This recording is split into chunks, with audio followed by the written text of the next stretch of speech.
Hi everyone, I'm Jesse from LoveCry. I'm running LoveCry, sorry. And I'm Anthony from LoveCry. And today we're going to talk about an interesting, very interesting topic. And I think it's a very fundamental topic that can affect you every second of your life, and it's pain and suffering. Right? So in life, there's what happens to you, which counts, but then there's your relationship to what happens to you, which counts just as much, if not more. And so I think this can be a very empowering topic in terms of understanding pain and suffering. And so, Yeah. I don't know. My mind was going in 100 places, leading up to this.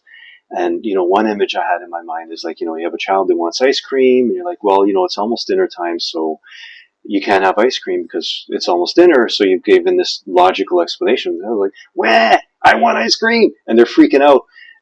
And so are we doing that as adults? Like my life has pain and suffering. I don't want pain and suffering. I'm freaking out. And so, life always has pain and suffering. I don't care who you are. Like, I've washed a lot of clothes by hand, and imagine some woman 150 years ago saying, "Wow, imagine if one day there's like automatic things to wash the clothes, and now we have all these modern conveniences. Are we happier than 100 years ago when we didn't have these modern conveniences and you had to blend things by hand? You had to, maybe throw wood in the oven and get it going before you could cook something because there wasn't electricity to your house, and you had to like go in the backyard and go take a crap in the backyard. Maybe you dug a nice hole and put a little thing on there, but you're still taking a crap in the backyard. Basically, this was Toronto 100 years ago. A lot of people didn't have toilets, man. So are we happier now? Well, I would offer that we're not because of some systemic problem with our present society, which there's plenty, but let's not talk about that right now. Life has pain and suffering. If you're alive, there will be pain and suffering. And so, what is your relationship to it? Is it accepting it? Well, I love my pain and suffering. I'm not saying that you're going to turn yourself into a masochist and look for more. Um, and, if you put your hand on the element, you take your hand off the element. You don't just leave it there and say, well, life is pain and suffering anyway, so what's a little bit more of a burn? So you take reasonable steps to reduce your pain and suffering, but reasonable steps, but then there's also very bad steps that we do to take to relieve our pain and suffering, dysfunctional things that we do to relieve our pain and suffering, right? Yeah, of course. And so that avoidance, that desire to avoid pain and suffering, and Buddhism talks about this of, don't get too attached with the joy and don't get too attached to the sorrow. So you're trying so hard not to have pain and suffering, and that can bring you a lot more pain and suffering. Yes, yeah, of course. And that's kind of like what you were mentioning earlier, the relationship to the pain and the suffering. Because like the more you think or have expectations of it to be different as well, you're kind of adding to that suffering because it should be different. It should be this way. It should be like this. But then in turn, if you have faith or believe in anything outside of yourself, these things are there to teach you. These things are guiding you. These things are showing you ways that will enhance your life, not hinder it. Won't make you smaller. Won't make you less. It will make you bigger in a sense because your heart will grow. Your heart will be less heavy. So the suffering, like say for instance, my daughter came back to me recently after a long separation. She's dealing with a lot of complex trauma. Like more than 10 years separation. Yeah. Okay. Yeah, like so it wasn't a couple of months. Years, okay. Yeah, it's 15 years of separation with a lot of parent alienation and complex trauma involved in that as well. So she's come back into my life last 5 years. So like when she came back, I had lots of like expectations, like ideas and thoughts about who she was, what she thought of me, and that created a barrier in our relationship because that's not who she is at this point. She's not there to where I would expect, and then now I'm hurt, I'm angry, like she doesn't care about me, that she's not there for me, that what I did was somehow irrelevant. So this was causing me pain, anger, upset, and now I'm actually hurting my daughter further because I can't even get a grasp on my own thoughts and feelings because I'm just hurt. Like she doesn't care, nothing's being done. And so that I had to learn and take back a step because if I love her, these judgments, these thoughts, these ideas are harmful. to not only her, but to myself. And so I'm recreating the suffering for both of us instead of finding a solution, instead of working through it, even though like some of the things are very painful and dreadful to talk about because it's in relation to my daughter and the pain and experiences that she had, and I wasn't able to be there for her, to protect her, to be her father, but then you have to reflect and look back, like, did I walk away? Did I give up? Like, there's ways to be a father when you're not there, or to be a mother, or to be a partner, to be human. Even if no one's there for you, you can still choose to be human, which takes away that suffering and trying to be in the present moment, because in that moment, when you're thinking and you're caught up in your mind, you're not there. You're reliving these experiences and putting yourself through trauma that's not necessarily needed for you. You're just revisiting it instead of looking at it and learning from it. And then that's what will help grow between any relationship that you have, and it will lower your suffering. At least that's what I've noticed for myself. It's been a very difficult process because when you get triggered in suffering, you start to do things that support that suffering.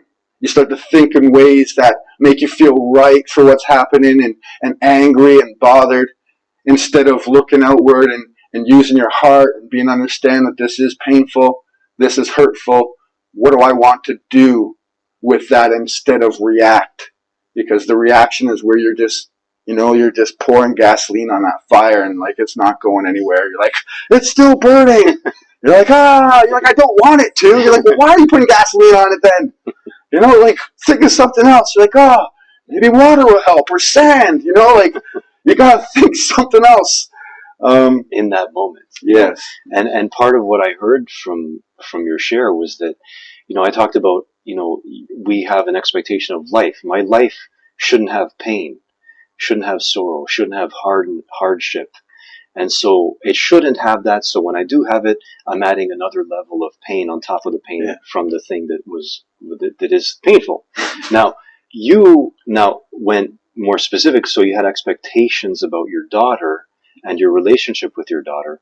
And then, so this is how it should be, or this is how I'm imagining it to be. So because it wasn't like that, now you've added another layer of pain on top of the original pain, which is her being in the place where she was and you being in the place where you were. So we're adding, so that's your analogy of putting gasoline on a fire. Like, I'm going to put out this fire with some gas.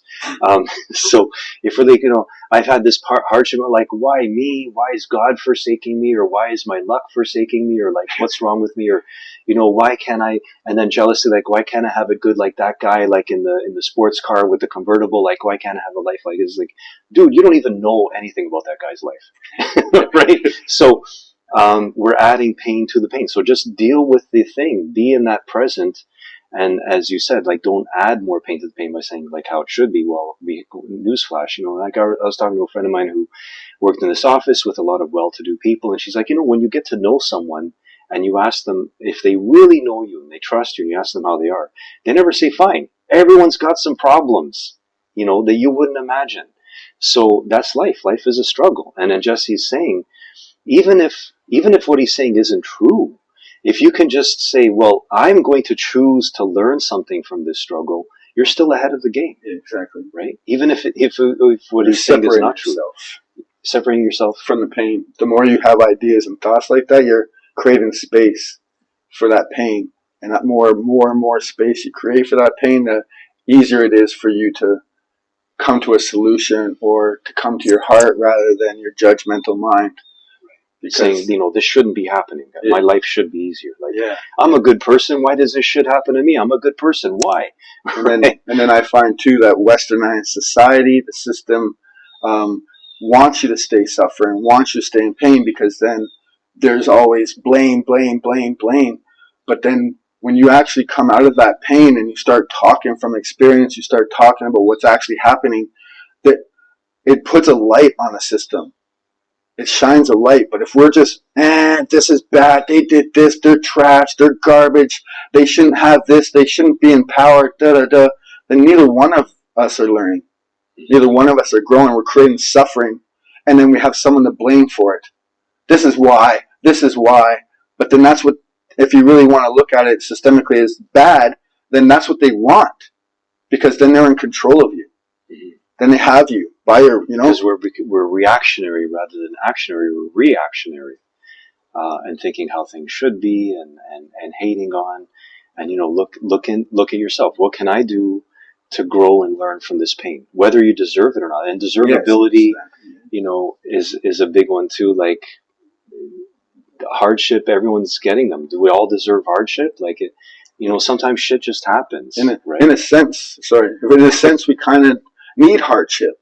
It's what shapes us. It's like pruning a tree, like it helps it grow, it helps it foster, but instead we're like, I want to be like this, or I want to be like that. That shouldn't be like this. I wanted it to have like this.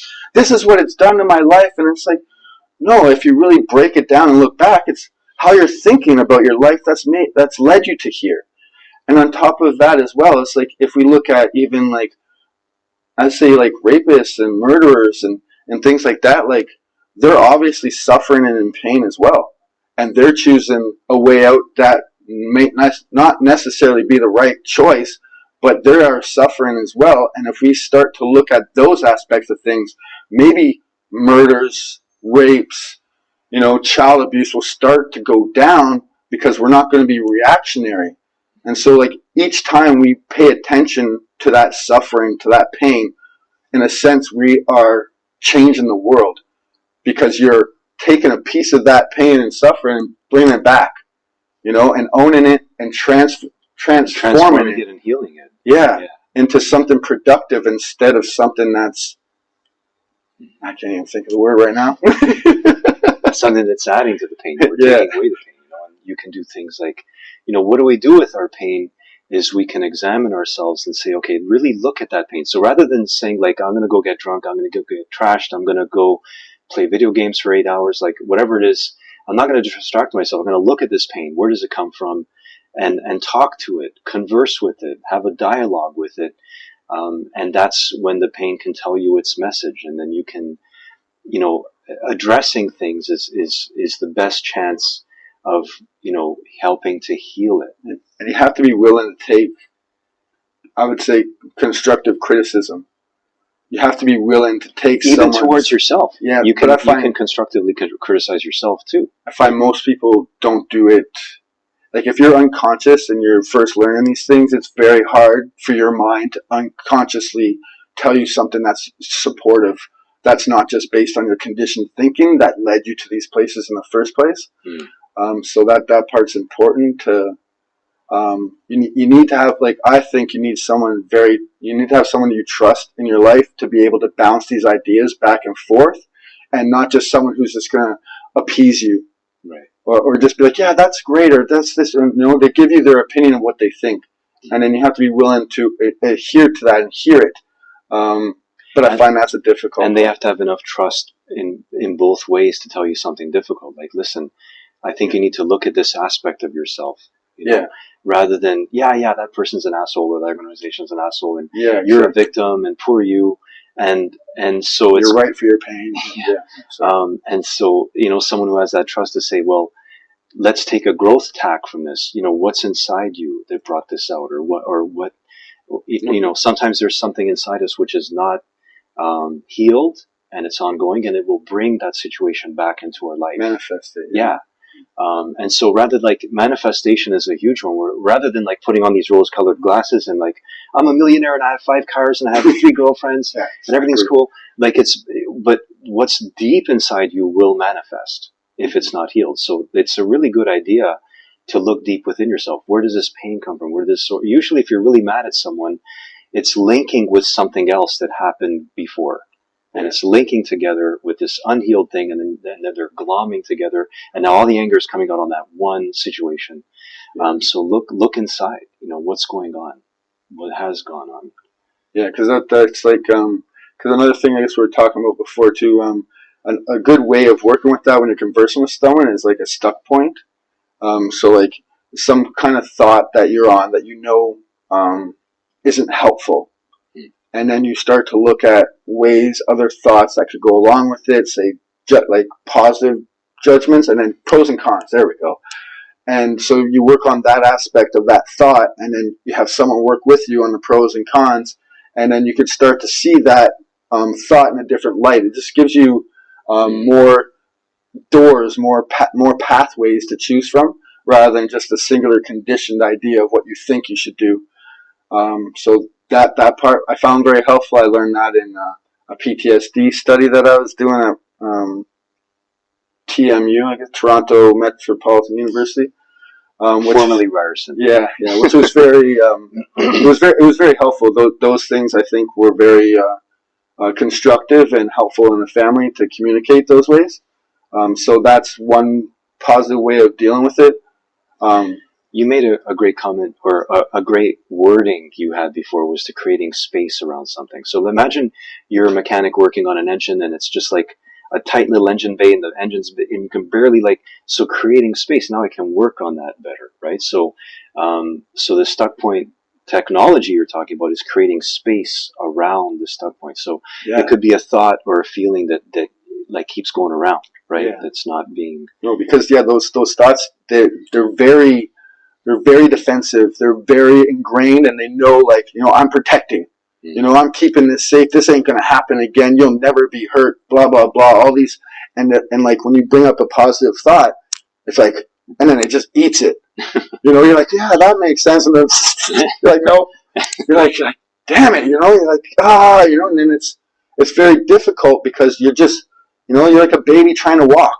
You're putting a thought in there, and then your like conditioned thinking pattern comes in play, and it's like, what does that thought think it's going to do in here? And then it just eats it up, spits them out, and you're like, blah. And then as you do it more and more, then you have a couple of defenses, then you have more thoughts. And then each one is kind of like, if anyone's seen the movie Inception, where they go into the mind and there's like a defense layer, so when they try to permeate his mind, they start to notice that there's something else inside, and they start to attack it. They start to fight it because it's an unknown source. It's kind of the similar thing that's going on in the mind when you're dealing with your positive or negative, when you're trying to switch a thought pattern. It's like, no, they fighting it, trying to protect itself, looking out for it. But then it's, the more and more you bring in kindness, you're offering gifts. Do you know what I mean? You're offering some kind because of that part of the mind is trying to protect you, as you're saying. Yeah. And so you have to dialogue with it. But I mean, a thought that comes up for me that a friend shared with me many years ago, she's like, all guys are assholes. I can't be a good guy. All guys are assholes. So would that be an example of a stuck thought? Like one that she has? Yes, that's a perfect and it's one. a thought that she has a lot. So she has it so much that she really more and more believes it. And then that's going to manifest in her life. And it connects to her pain a lot. So it's her way to get away from her pain. It's this fault, it's that fault. Oh, it's right, because men are assholes, so it's their fault. It's not. Yeah, there's nothing to do with me. If they were nice to me, I would have been fine. If they were good to me, this would have never happened. Which is possibly true. If they didn't do those things, you might not have acted that way, but that's still inside of you. So those things were meant for you. Waiting to be manifested until she can heal that. Yeah. Explore it. Like, okay, I know you're trying to protect me from men that could be assholes, but just have that logical talk with it. But not all men are assholes. That would be impossible. Yeah, exactly. Just like all women are, bitches. That's not. I had a friend, he always would say, women are crazy, man. Women are just crazy. So he's not expecting to find a woman who's sane. And this manifestation, we all have imbalances that are mental. So whatever woman he gets with, this belief that women are crazy, he's looking for it. He's going to draw it out of her. Even that. He's going to look for it too. Yeah. So she might not even be doing it. It'll just show a sign to him what triggers his mind. He'll be like, "Yep, she's nuts. Another crazy woman because we're all crazy." Yeah, exactly. But then it doesn't reflect on how they feel inside. So he's trying to. He feels crazy, I bet you, and is so projecting it onto everyone else. Good possibility. So if you were a trusted friend of his, you could say, "Okay, this is a stuck thought that you're having. We logically know it can't be true, or maybe can you just entertain the thought that maybe it's not true?" And then you could say, "Are you projecting? Do you sometimes feel like you might be crazy?" Because maybe not logically not true, just okay, well, let's see why that's true for you, and then you can kind of give contradicting thoughts to it, so that maybe he might see another side of that. Because if you're like, this is not logically true, then you're kind of calling them crazy in a sense too. So it's it's acknowledging that that's how you're thinking at this point, and that, okay, that's okay, it's not harmful, it's not bad, this is how you're thinking, okay, but let's open the doors to see if this is how you choose to still think. Do you know what I mean? So they're sitting there at a table and they only have one door, one way out. And so that's what they choose. Yeah. And then the women are crazy door. Yeah. So if you open up more doors and provide more space and say, like, look, there's other options, it gives them, instead of feeling like this is crazy and that they're the problem, they could open the door to have another pathway. Okay, maybe women are nice. Maybe there are some good women because they've done this. This woman's done this, and that was nice, that was kind, that was thoughtful, that wasn't crazy. And then those things challenge the thoughts, but then it's the willingness to accept that, to look past your pain, look past your feelings, because these all justify your pain, and then you feel good. You feel in secure. the short term. Exactly. Like, yeah, it's not my problem. It's just that all these women are crazy, so it's not my fault, you know, that whatever happens. Yeah, so you just continue to project and not deal with that pain. So then now this pain isn't mine. I wouldn't feel pain if it wasn't for these people. And yet you're only feeling pain because of your own reactions to the situations that you're in the first place. And then maybe you've brought these situations on so that you can learn from them, because nothing happens to us just for no reason. You know, things happen for a reason, whether we could see it or not. But Western society convinces you that it's this reason, that it's for this, it's competition. You know, no one's there for each other, so that creates suffering within itself. You know, like, competition is just suffering. You know, I have to be better, and if I'm not, I feel great. You know, like it's just a constant reinforcement of suffering.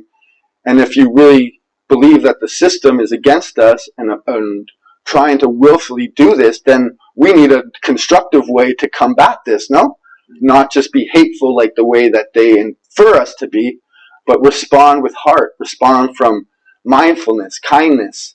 Because when you do that, no matter what they say, no matter how hateful their speech is or how degrading their language they use about you is, people won't see that. But when you respond with anger, you respond upsettingly, you display yourself as almost like resentful, uncaring. You know, there's like no gratitude, and people start to see this, and then they think you deserve what you got. So taking the high road. Yeah, it's not easy. You know, like it's a fight in a sense. Like it's a battle, because your mind is constantly trying to feel that pain and be like, this is not right. But then it will brighten your heart. Like, at least that's what I've noticed for myself. Like, it still hurts. Like, I still have the pain, but it's it's different. I don't know how to explain it. It's not something I want to hurt someone with. It's something that I want to try to endure and work with, so that I'm not creating more pain in the world, especially for your family, for generations, for your community. So, like, there's got to be someone in the world you love or care about that you don't want to add to their suffering. And that's what you need to find. At least that's what was for me. That was like, you know, it was loving someone else at the point so much that, like, I didn't want to recreate suffering. That helped me start to love myself, because you start to figure out how you love someone else. You don't love yourself. And, you know, just it's all connected. For sure. You know, you mentioned about one door versus many doors. So I mentioned earlier that, you know, life is suffering, life is pain. But I don't want to turn that into a door where everyone's like, oh shit, now my life's going to be suffering and pain. But I'm just saying that life will bring you suffering and pain. Doesn't matter who you are. Everyone's got suffering and pain. You could be a billionaire. You could be the guy sleeping under the bridge. Yeah. Especially they're both going to get suffering. Especially when you're like, look at war happening, like Gaza and Israel. Like, that's like, how do you expect not to be suffering? Like, people are being blown up. Like that's like the epitome of suffering. If you really look at it, like, what creates war? Suffering and pain. So is that really what's helpful? Is that stopping pain and suffering? You know, like, it's recreating it. Let's have a war to beat that war. Yeah, it's like re-manifesting pain. You know, like, now you're going to have people growing up. My family's blown up. You know, like, it just recreates the cycle of justifying pain and suffering so that we could just feel powerful. You know, because we feel so small because we are suffering or we're hurting. But that to endure that suffering, that's what makes you big. That's what makes you a soul. That's what makes you human. Because you're not just like, I don't want to feel pain, you deserve it, or they deserve it, or they're not good enough, so they deserve to suffer. Why am I suffering? And if you hear those thoughts, that's why you're suffering. And you're recreating pain on the streets, you're recreating this pain so that you could suffer less. Because by seeing others suffering worse than us most of the time, we kind of feel a bit of a joy and like a sadness in a sense. So we'll give some money, but we still feel, we're like, I'm better than that. Look at my life. I'm doing good. Look, I can give to them. And that to me is almost like it's very sad and very contradicting to the soul, because you have to see the selfishness within inside that sometimes. Because if you're given for a reason, then you're not really giving. And you're just adding to someone's suffering. You're just giving of pain. It's hard to really describe. So it's your energy and intention Yeah. and relationship to what you're doing. Yeah. That makes it matter, right? So doing a seemingly small gesture with the right intention and the right heart can be a lot more powerful than giving somebody a C note, where you're like, yeah, you piece of shit, I'm giving you a C note just because I'm so rich and you're so poor. Like, so what's your intention around giving? Yeah. And grace is to me giving, being that big person you're talking about, being that graceful human that you're talking about, to endure pain and process that pain rather than just shove it off on someone else. Like, I'm angry about that, and I'm going to get angry with those people, and then that's just an anger ball. And then where does the anger ball land? Where is it going to land? It's going to land somewhere. Exactly. Including partially on us. And right? like the movie Celestine Prophecy, it kind of shows that in a great way. Like they show in so like they're sitting down and they're giving loving interactions, and the loving interactions and just sitting there being with each other, the love is growing back and forth, and it's getting bigger and bigger. So to me, I imply that as well on the negative.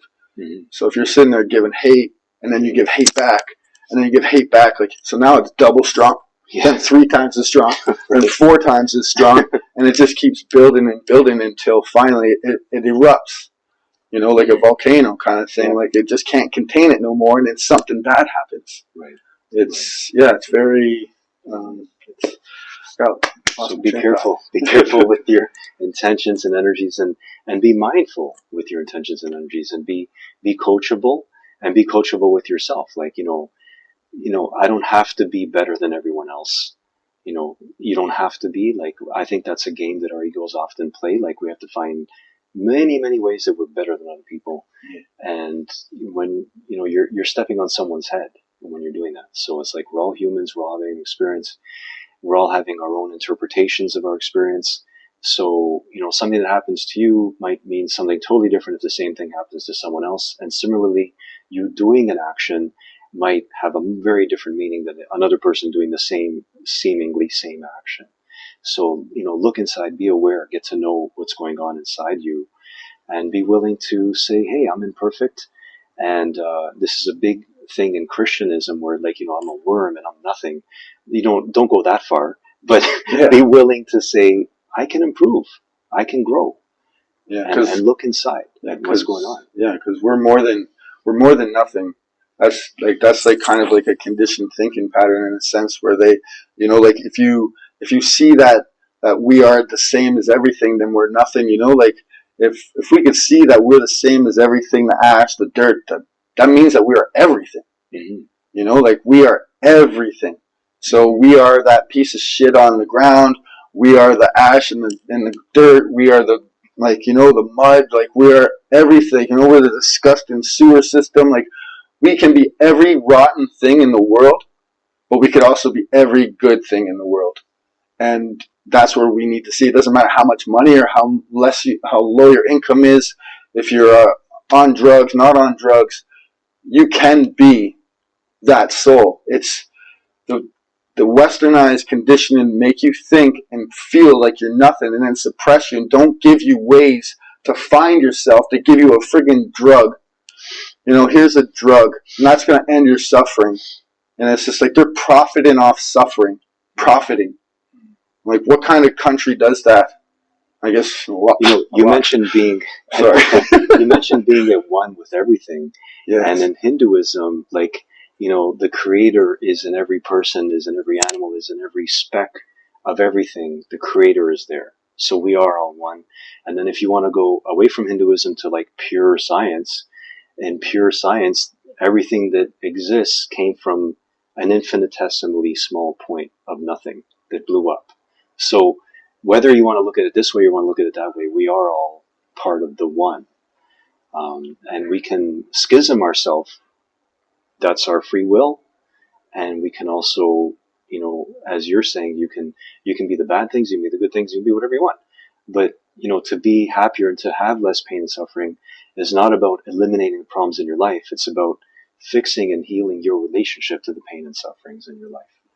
Yeah, and if you look at all the prophets through history and things like that, did any one of them say, like, be vengeful? Go out and hurt people. Like, it was all love. It was all kindness. It was all be together. Look out for one another. Stronger together. Love. It was never go hurt someone. Never. So that part it mind blows me sometimes when you think through history and all these prophets and all these quotations that everyone uses from them. But no one applies it to their heart. Like they apply it to a mind concept because it sounds good. Oh yeah, I'm not creating suffering, or I think positively. Like it's a more than words. Just to think positively, that doesn't change everything. You have to feel positive too, and that's where the work comes into play. That's where you have to. So if you notice you're hating on someone, you're hurting them. Yeah. Just as surely as if you're scraping them up with a knife, you're hurting them. And so ask yourself, okay, I'm hating on this person. It's hurting them. It's also hurting me, and explore that. Where does that come from? See if you can offer some kind of healing to yourself. And the first time when you think of a big juicy problem, you're not going to heal it probably in 2 seconds, right? So it's an ongoing process where you can revisit it. And even just naming it is helpful. Just say, I'm really hating this person and I'm angry at them. So just realize that you are.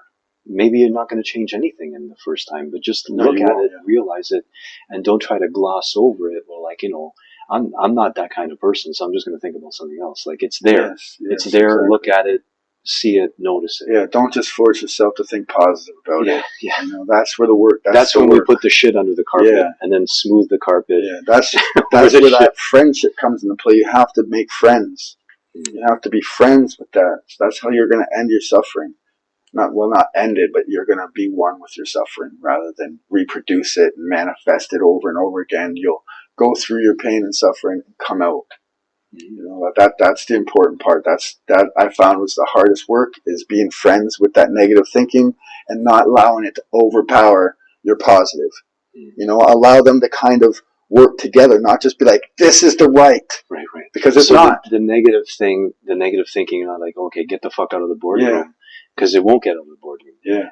So say, okay, you're got a place. It's a part of me, and own it, admit it, and it's realize. Collaboration you got going on here. Yeah. Sorry. No. Awesome point. Because that part is like the most important thing. Because everyone's trying to get rid of it, like it's bad, like it's no good, and how does that end suffering? The hot potato game, right? Yeah, you're over there. You're recreating suffering because you're trying not to. And instead of being one with it, because that's where the whole person comes into play. Because otherwise you're just two separate pieces. And until you could go like this, that's the whole brain. That's kind of like putting your brain together. Especially if you've been traumatized or experienced severe suffering as well. Because that, like my counselor, Angel, my mentor, she always told me that, like, when it happened, her brain was backwards. Like, her brain, all the wiring, everything was misfiring all over the place, and she had to readjust and bring it back to its normal sense. If that makes sense to you, that's how she referred it to me. That was just like backwards. Like all the trauma she yeah. All the experiences and pain she went through, and all the treatment she went through. She tried everything until finally it was mindfulness. It was working on herself, being one with things. Rather than, here's a pill, here's a drug, try Wasn't this. she, as a teenager, she was on how many prescription drugs? I remember her saying a number like 11 or 12 or something. So she was on all these prescription drugs as a teenager. They were prescribed to help her.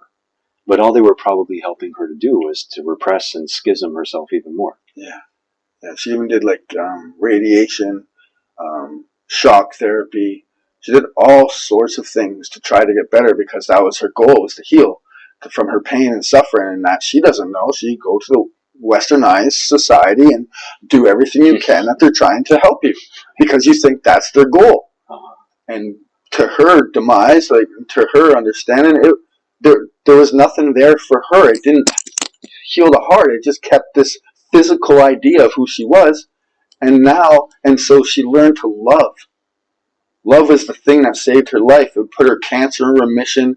It really helped her. And then she started supporting youth on the street, and she really supported me. So that I kind of lost my train of thought. But all these drugs she was on as a teen were prescribed for anxiety, depression, things like that. Yeah. So it was later that she got cancer. So I think we're both kind of against drugs.